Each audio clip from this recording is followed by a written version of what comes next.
Bonjour à toutes et à tous, mes amis. Alors, vous allez rigoler, mais je vais vous parler de Asma Fares, la fille qui dévergonde toutes les autres petites filles. Regardez.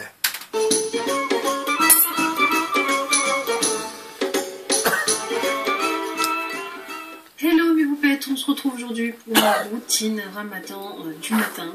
Donc là c'est l'heure du fajr, donc à juste quelques minutes avant le fajr, donc il est 4h21 et nous devons donc manger avant 4h50 je pense. Alors là je me prépare mon petit déjeuner bien complet et équilibré. Je vous mets dans le i ici en haut de la vidéo la recette du petit déjeuner équilibré pour le sfour. Je regarde un peu mes réseaux sociaux, je ne m'attarde pas trop le matin. Je bois mon petit thé vert et ensuite je passe donc à ma prière du fajr. Donc voilà, j'essaie de tout le temps la faire le matin, de me lever un maximum pour la faire. Et ensuite je me mets un peu à la lecture du Coran, j'essaie de lire quelques versets et si je peux une sourate entière. Je passe ensuite à la salle de bain pour me brosser les dents, n'est-ce pas, hein, et puis je zoome dodo le plus rapidement possible parce que sinon je n'arrive pas à me réveiller. Ensuite, deuxième réveil de la journée, 7h du matin, ça dépend des fois 7h, 7h10, c'est 4.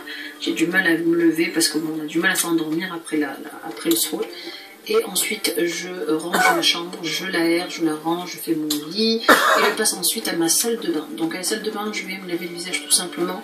La plupart du temps, c'est vraiment basique pendant Ramadan. Je me lave avec le savon, le petit Marseillais à la rose qui sont super bons et qui enlèvent super bien en fait les saletés donc, sur le visage, le maquillage, etc. Je rince et ensuite je passe donc à l'hydratation. Alors elle, c'est comme tant d'autres, hein, je vous explique. Hein.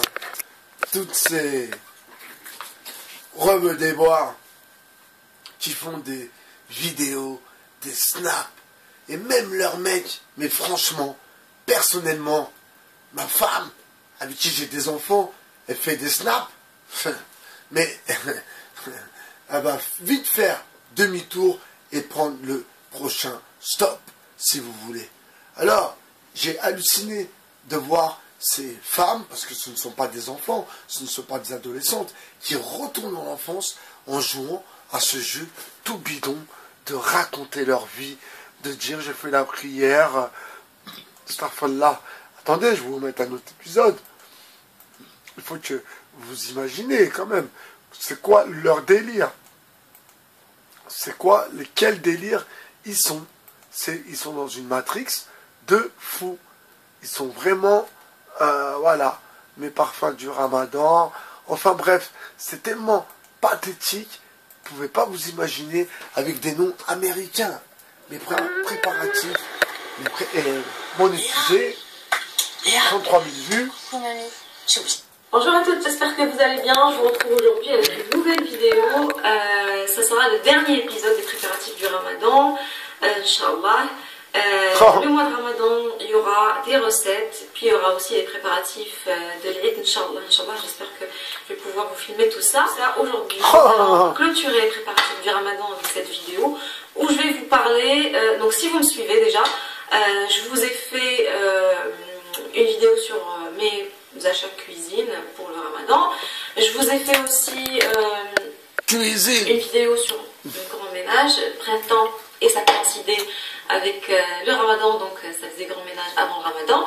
Et puis je vous ai fait un tour dans ma cuisine pour vous donner des idées à ranger votre cuisine avant l'arrivée du Ramadan pour vous faciliter la tâche quand vous cuisinez pendant le Ramadan. Et puis aujourd'hui nous allons parler d'autres choses. On va parler du côté obscur de la France. Le but du Ramadan, le vrai but, je pense que c'est le côté le plus important. Je suis sûre que vous êtes d'accord avec moi. On va parler aussi... Ouais, il y a ça aussi. Il faut voir toutes ces conneries. Hein. Bonjour à tous et bienvenue sur les astuces de Margot. Aujourd'hui on se retrouve pour une nouvelle vidéo. Enfin bref.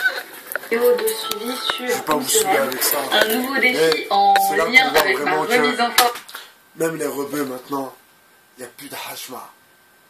Vous voyez leur snap, leur mariage avec des robes des milliers et nuits. Mais c'est ridicule. Mais c'est d'un ridicule. Ridicule, tout le monde avec son téléphone. Mais c'est ridicule. Il y a un mec au Maroc, C'est un spécialiste des mariages. Comment il s'appelle? Bingo, Bingo, je sais pas quoi. Un homo sapiens. Il va dans les mariages, il chante. Et les gens, ils dansent. Mais c'est quoi ça? Mais, où va-t-on? Mais dites-moi, je veux savoir. Où va-t-on? Where are we going? Where are we going, my friend? Bye bye, ciao, tout est pour ça. Ciao.